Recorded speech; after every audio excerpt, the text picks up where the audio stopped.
What's up, guys? We're back at it again with Touchdown Talk. As always, I'm your host, Zach Brown. Tons to go over in the NFL. Lots of crazy action shaking up college football. The playoffs are starting to give their favorites right now. The first college football rankings for the playoffs have come out. And we're going to look ahead at predicting all the games like we always do. So let's get into it.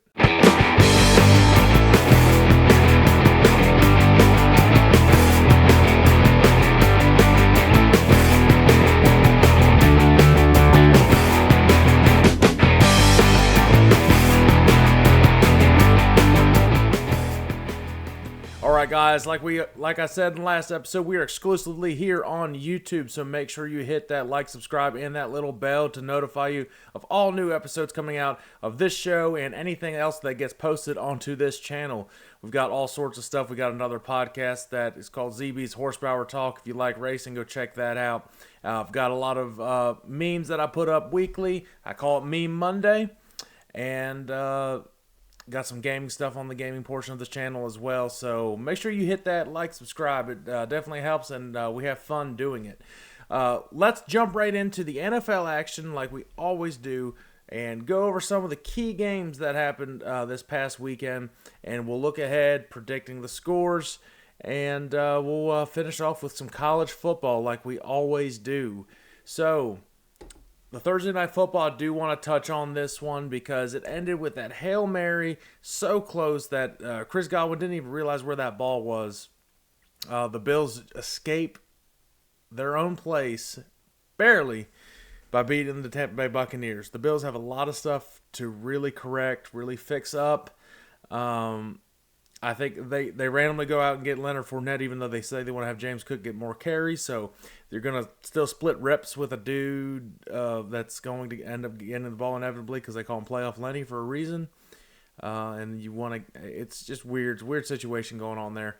I think they should have added another weapon on the outside to help out with Stephon Diggs. Josh Allen needs some help, like I've been saying. But the Bills got a win. They needed that win. They need to get these wins where they're supposed to get wins. Going down the list, I'm going to talk about the Eagles like I always do. The Eagles beat the Commanders 38-31. The last touchdown for the Commanders was kind of gimme, but the Eagles' defense looked really atrocious. They could not stop Washington, and it seems to be it's nothing that I would really overreact because I've come to accept that the Commanders, or whatever name they're going to be from now on, they come to play the Eagles. I don't know what it is. It's a division game. They know each other. Washington always plays Philly hard. Philly couldn't really get the offense going in a good rhythm, and the defense was giving up a lot of points to start off. Jalen Hurts decided, screw it, let me throw it out there to AJ. He seems to always be open, and yes, he damn well was. AJ Brown, 6 straight games with 125 or more yards. NFL record. And I don't know if there's really too many NFL records that Philadelphia has, if that's might be the only positive one they have. So, awesome for AJ. That's an amazing addition. Thank you, Tennessee, for letting us have him for a bag of balls. And definitely a key to this offense. And if he stays healthy, and Devontae being that great supporting receiver he is, and you can still get Dallas Goedert in, and you can somehow bring in DeAndre to run the ball as well, if you can get that run game going, you're really going to have an unstoppable offense. The kryptonite to this offense right now is Jalen Hurts himself turning over the ball. He did have a turnover technically in this game, which was on the famous brotherly shove, tush push, whatever you want to call it. Looked like it was an exchange issue between Jason Kelsey and Jalen Hurts. But other than that, Jalen had a very clean game. This was the best game by far this year.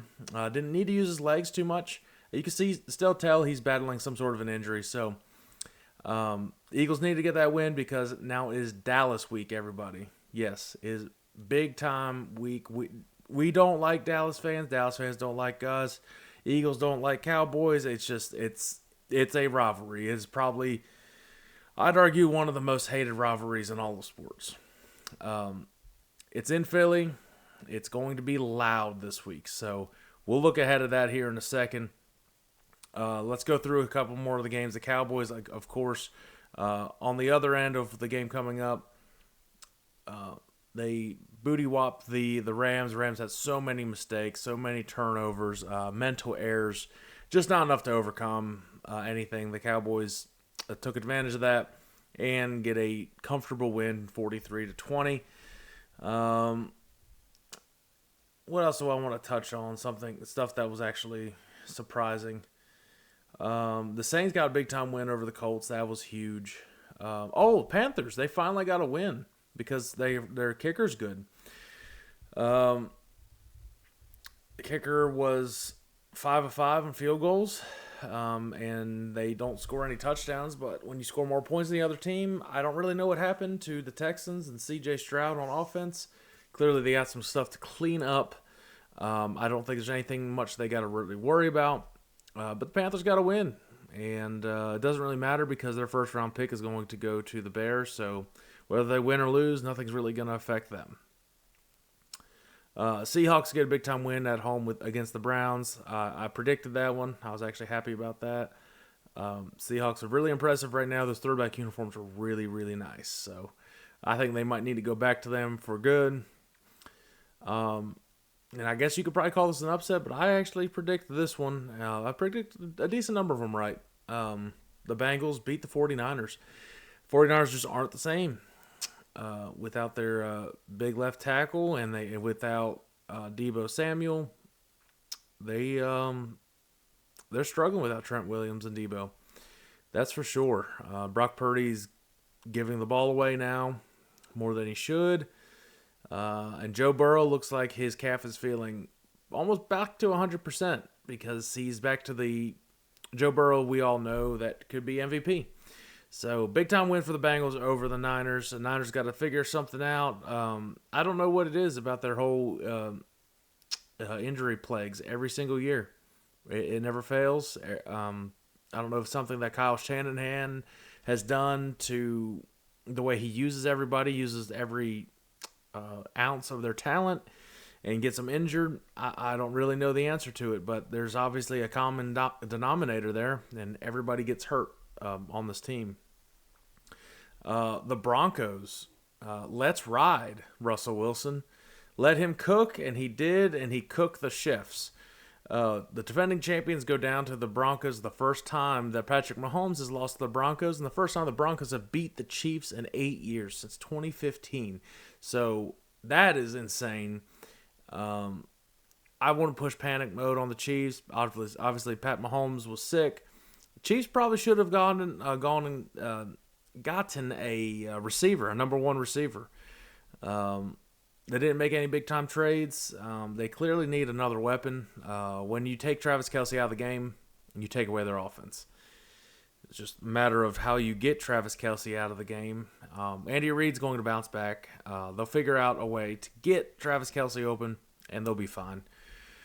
But big win for the Broncos. The fan base can kind of take a little bit of a breath right now, and not go full panic mode quite yet. Ravens beat the Cardinals. They're on a roll. Probably the best team in the AFC right now. Chargers over the Bears. Nobody cares about that one. Lions over the Raiders. The biggest thing is free my man Davante Adams. Get him out of Vegas. That poor guy. You could just see the just utter disappointment that he's had. Basically, they kind of screwed him over. He playing for his favorite team that he grew up watching, and he was getting to play with his college roommate, his college quarterback, and Derek Carr, and they shipped him out of town. Now Davante is just getting one catch for 11 yards or something, and he's open. He just can't. Nobody can hit him. The trade deadline came and gone, and he's still a Raider. I feel bad for him. Hopefully he can find a place next year. Hopefully somehow they can get him out of that contract. Do him justice. Get him somewhere where it's a winning culture. And hey, he has a shot to get a ring because he deserves it. He's a Hall of Fame receiver on a very bad team, very poorly coached team. That's really all I got to say about that. All right, it's that time to get into the prediction portion of our segment for the NFL. As always, the prediction segment is brought to you by our partners over at W Energy. Make sure you use my promo code ZBHP to get 10% off your order. W.GG, great energy supplements, clean supplements. They've got great hydration portions as well. Make sure you check them out. W.GG, promo code ZBHP. You'll definitely love it. W Energy, be better. Let's get into our prediction stage. All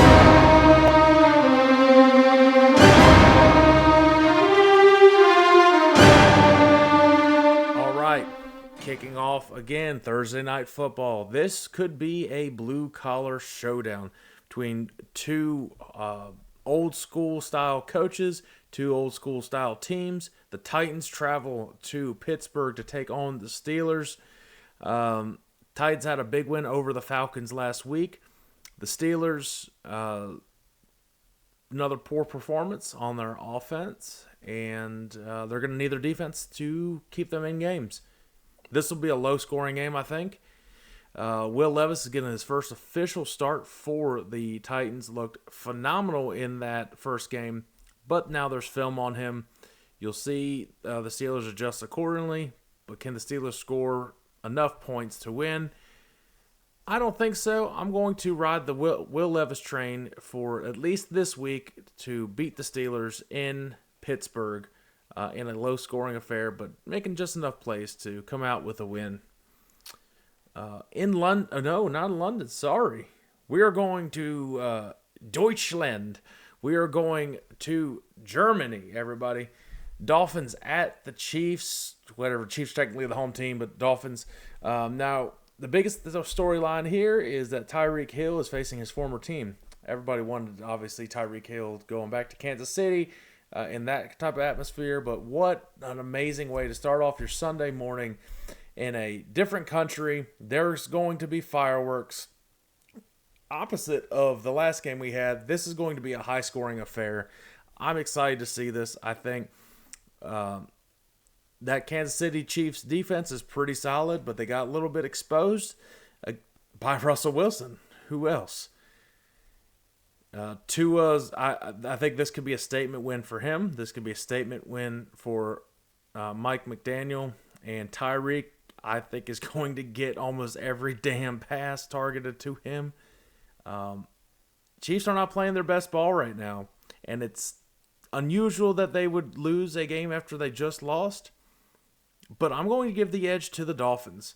I think Tua has a big-time game. I think Tyreek has a big-time game, and I think Jalen Waddle is going to have a pretty decent game too. I think it's going to be too much for the Chiefs. Broncos kind of laid a blueprint on how you can kind of slow down Travis Kelce. The only hope for the Chiefs is if Taylor Swift shows up in Germany. But I like the Dolphins over the Chiefs in Germany.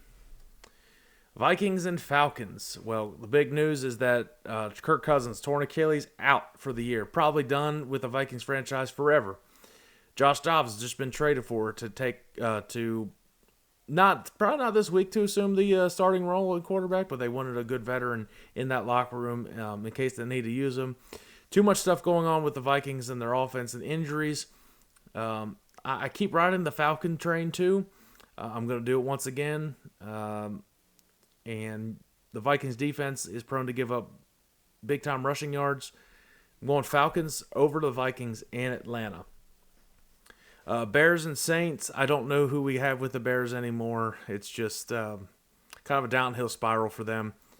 Likely going to get two of the first, at least top 5 picks of the draft, if not top 3 or even 2. Saints got a big-time win in Indianapolis. Saints come back home. I think Derek Carr has a pretty big game. I like the Saints over the Bears in New Orleans.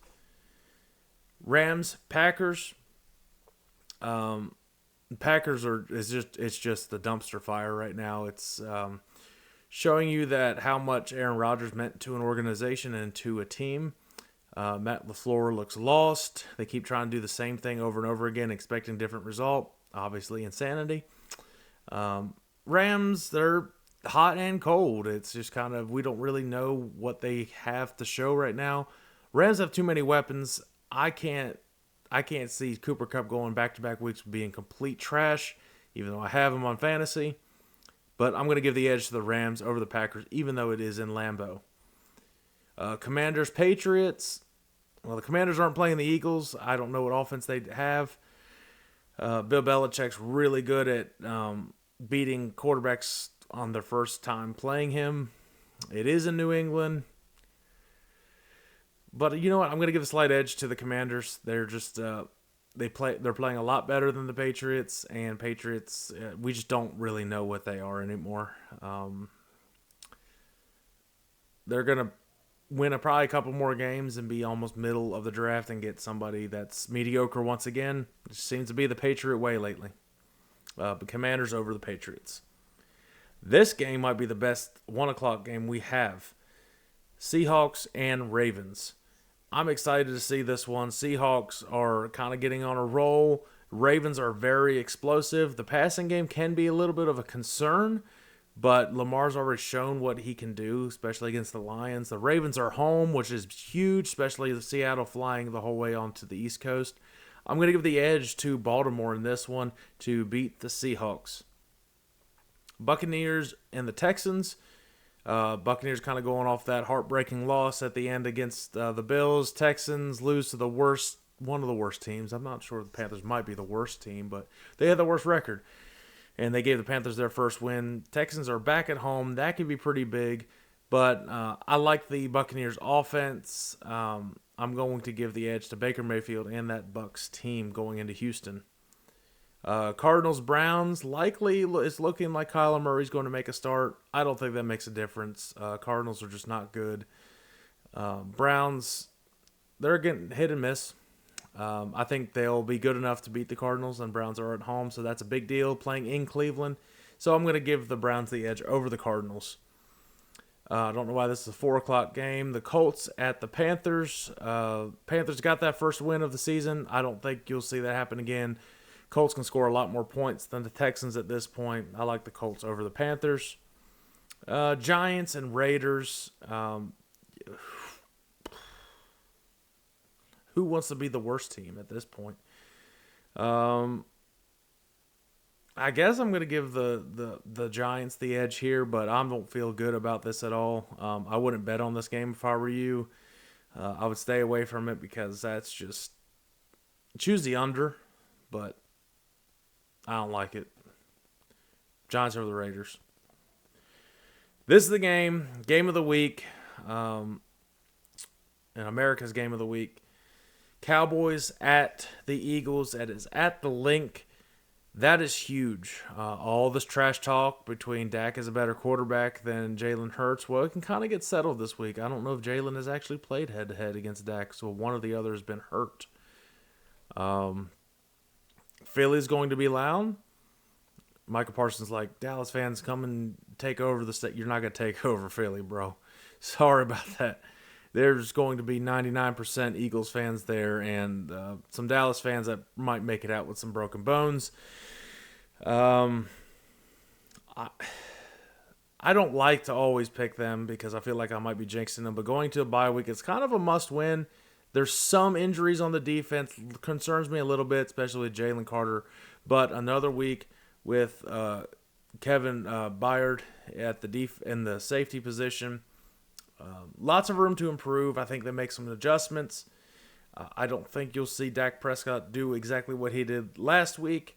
It's about protecting the ball. Can Jalen protect the ball this week? Looks like the Eagles starting right guard Cam Jurgens is going to be back. That's going to be huge up front. Give some help for Lane, who still has that little bit of a bum ankle, because Michael Parsons is going to be coming. So how can they scheme him out of the game? We'll find out.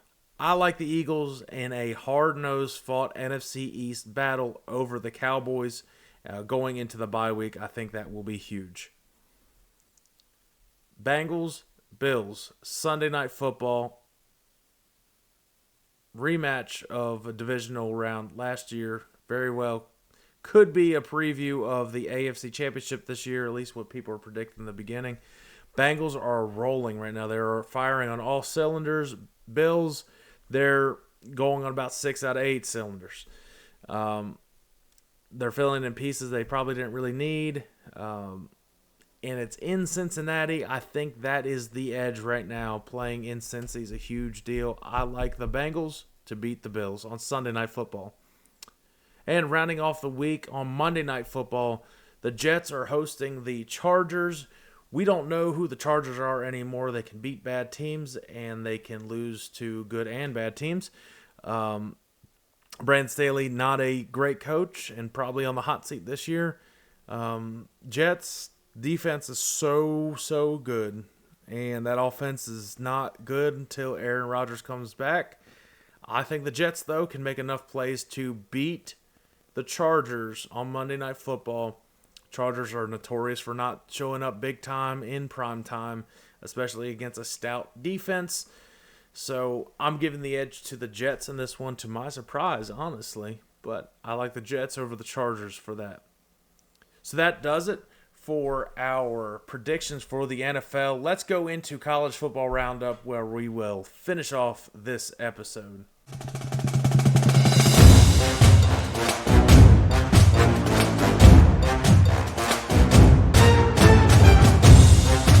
All right, so you know how I like to talk about Penn State and Appalachian State. App State struggled against not a very good Southern Mississippi team. They came away with a win, which was a must-win. They got to get a couple more wins this year. It's going to end up being close to get a bowl eligible. They play this week at Marshall. The inconsistencies, especially what I see on defense with the secondary, just leaving guys wide open, unacceptable. Up front, they were getting pushed around, especially the defensive line was. So they got to clean some things up going to Marshall. I'm going to this Marshall game, so please clean it up, App. I want to see a win. I haven't been up to a game in 5 years. Please make me proud. Obviously, I touched on the other team I follow, Penn State. They squeak by Indiana. It was lackluster performances all around. It seemed like that in the entire NCAA this week. Penn State's really got to sort it out before they play Michigan, because Michigan is rolling and allegedly cheating too. But, I mean, that's going to put a taint on anything until they're proven otherwise. Big upset this week was Kansas takes down Oklahoma, pretty much giving up any hope that Oklahoma had for the college football playoff. Kansas not a bad team. They are not a bad team at all, but the refs tried all their damnedest to make sure that Kansas would lose, and they still did not. So hats off to Kansas in that.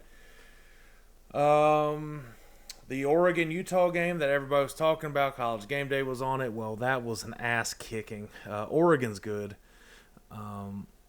Yeah, I know they lost to Washington. But I think Washington and Oregon are arguably two of the top four teams in college football right now. And I'd love to see a rematch in the college football playoff between those two.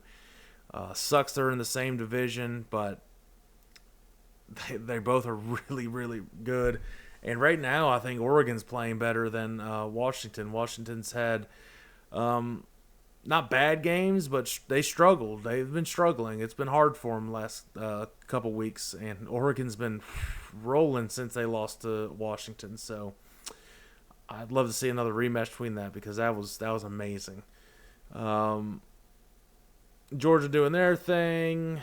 Alabama was off this week, even though they're not number 2. I don't know why I just brought them up. Just seems to be like they're always number 2. Colorado loses again. Maybe they're not who we thought they were. Ohio State gets a comfortable win over Wisconsin. Yeah, Michigan was off this week. That's who was off. That's really all I got to go through what this happened this past week. Let's look ahead to this week, and we got some good matchups happening. The big noon kickoff game is Kansas State against Texas. That'll be good. Kansas State's not a bad team at all. Texas has to win to stay in the college football playoff conversation. It's in Texas. I think Texas will win, but don't be shocked if there's an upset alert with Kansas State. Not a bad team at all. They just cracked the top 25. They could definitely pull spoiler on Texas. And Texas is kind of notorious to doing that. App State plays Marshall. Like I said, this week, App State's going to have to figure out something on defense. Whether you send blitzes, the coverage is not good anyway, so you might as well blitz, send pressure, and stack 7 in a box. Try to stop a run game. You can't stop the passing anyway, so you might as well try that. Purdue, Michigan, nobody cares. Washington, USC potentially could be good. It is at Southern Cal, but Washington should beat USC. USC clearly not living up to the hype they had this year, especially with Caleb Williams at the helm. The game of the week, the one that's in primetime, and I think that's where College Game Day is this week, LSU at Alabama. Look for that one. That's going to be a slugfest. It's in Alabama, though, and Alabama's playing pretty much back to Alabama standards. I'm picking Alabama to beat LSU and remain in the college football playoff conversation and in the SEC championship conversation as well. Penn State plays Maryland. They should win. You know I talk about Penn State all the time, so I might as well just bring them in. They should win that fine. I don't see any big-time upsets that could happen. Maybe this.